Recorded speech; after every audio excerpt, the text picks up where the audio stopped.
मेरा नाम Bertrand Russell है। मैं ब्रिटेन में पैदा हुआ। मैं फिलॉसफी और लॉजिक का काम करता हूँ। बचपन से ही मैं सोचता था, सवाल करता था और दुनिया को समझना चाहता था। लॉजिक और रीजन मेरे लिए सबसे इंपॉर्टेंट टूल्स हैं। ये इंसान को सच्चाई तक ले जाते हैं। मैं हमेशा पीस का सपोर्टर रहा हूँ। जंग इंसानी जहन का सबसे बड़ा दुश्मन है। मैंने मैथमेटिकल लॉजिक और फिलॉसफी में नए रास्ते दिखाए। ये दुनिया के लिए छोटी सी रोशनी है। नॉलेज और इंक्वायरी से ही इंसानी जहन तरक्की करता है।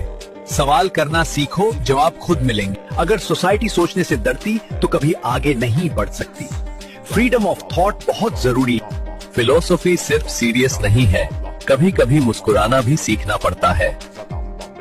मैं दुनिया को ये कहता हूँ, सोचो, सवाल करो और कभी अपनी क्यूरियोसिटी को मत रोको। फिलॉसफी और रीजन इंसानी जहन की सबसे बड़ी रोशनी है।